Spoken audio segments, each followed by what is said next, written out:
Sequenciando a videoconferência Olhares para a Paz, nós teremos agora a preleção de Laureano Guerreiro, que é historiador, mestre em Ciências da Religião e filósofo da educação e presidente da Universidade Internacional da Paz do Núcleo Vale do Paraíba.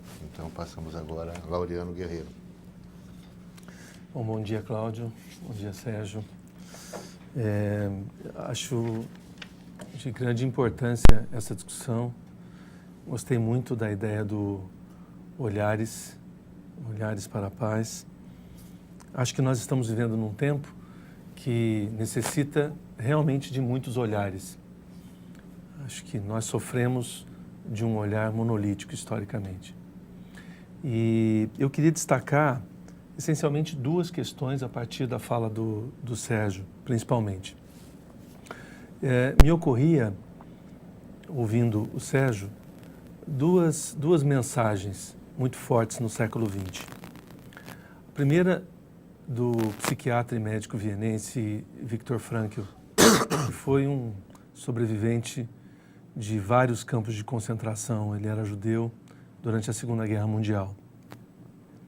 E depois da experiência dos campos de concentração, Viktor Frankl fez um alerta. Ele dizia assim: portanto, fiquemos alertas. Alertas em duplo sentido. Desde Auschwitz, nós sabemos do que o ser humano é capaz.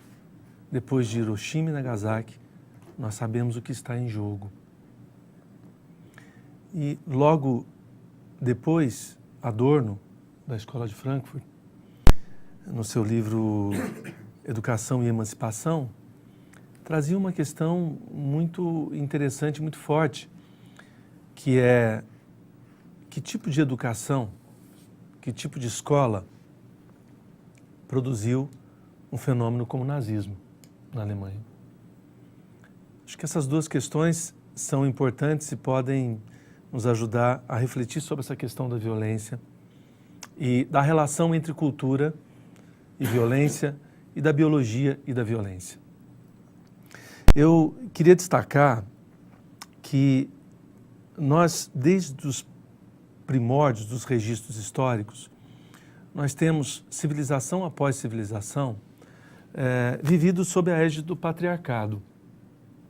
E a característica central do patriarcado, dessa matriz civilizacional, é sobretudo uma cultura do controle, uma cultura do medo, uma cultura do poder. Olhando para a história, nós vemos uma história de conquista, uma história de guerra, uma história de opressão. Também uma história de construção de projetos luminosos, interessantes, mas predomina a construção de impérios, a queda de impérios, guerras. E a gente pode, sem sombra de dúvida, dizer que nós vivemos numa cultura, num paradigma patriarcal de controle, do medo e do poder. Nesse sentido, acho interessante imaginar como no vídeo, eu acho o vídeo interessante porque ele permite vários olhares, esse documentário. Eu gostaria de dizer que eu acho que a gente precisa enfatizar que a violência, ela tem raízes biológicas e também raízes culturais. Não é possível separar a biologia da cultura dessa forma tão mecânica. Acho que nós precisamos ampliar as pontes entre a dimensão biológica do homem, a dimensão cultural, a dimensão espiritual. Não existe essa separatividade dessa forma. E nós estamos vivendo num tempo em que a ciência se abre, as tradições espirituais se abrem, a psicologia se abre, para que a gente possa sair dos cantos do saber e criar possibilidade de diálogo. Então, acho importante dizer que a cultura é produzida pela nossa mente e a cultura também produz a nossa mente. Assim como a mente produz cérebro, o cérebro produz mente. Esse mecanismo já pode ser superado e ampliado para uma visão complexa do ser humano. O ser humano é um ser multidimensional. É importante enfatizar que nós somos corpo, nós somos psique de acordo com as tradições, nós somos também alma e espírito. Em várias tradições, na tradição judaica, na tradição cristã e mesmo nas tradições orientais, nós encontramos essas 4 dimensões.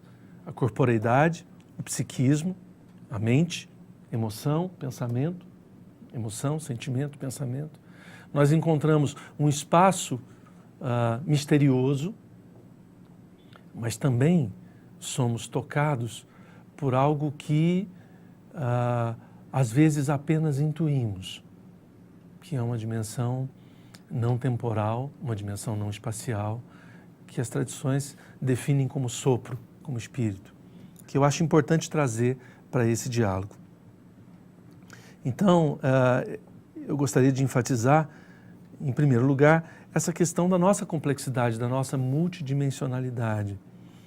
E dizer que nessa cultura patriarcal, nós somos educados pelo controle e pelo medo. E que tipo de criança pode surgir da cultura do controle e do medo? Aproveitando a fala do Sérgio, gostaria de tocar na questão da mulher. Que tipo de sociedade é essa que trata a gestação e o parto do ponto de vista, muitas vezes, do biológico e do controle, da autoridade médica? O Brasil tem números estrondosos de cesariana. A minha cidade, Lorena, é uma cidade campeã de cesariana. A corporeidade da mulher, o contato da mulher com o seu próprio corpo, com o seu filho, não é respeitada. Nós sabemos hoje, por inúmeras pesquisas e por grupos de mulheres em todo o Brasil, a importância que é o momento do parto e os primeiros minutos e depois as primeiras horas. As mães que são submetidas a cesarianas, na maioria dos hospitais, veem seus filhos alguns instantes, as crianças são levadas e esses momentos são cruciais para a construção de toda uma vivência de segurança, de autonomia, a proximidade com a mãe, a proximidade com o pai. Por isso cresce na Europa, nos Estados Unidos e no Brasil a defesa do parto natural, do respeito ao nascimento. Nós precisamos mudar o nascimento das nossas crianças. E isso é importante, isso é tem um impacto cultural e com certeza tem um impacto biológico, porque a cultura acaba criando uma outra biologia. Essa interação eu acho que é importante ser resgatada. Então, uma dimensão importante dessa discussão da violência, eu acho que está diretamente relacionada à gestação, ao nascimento e principalmente à cultura médica.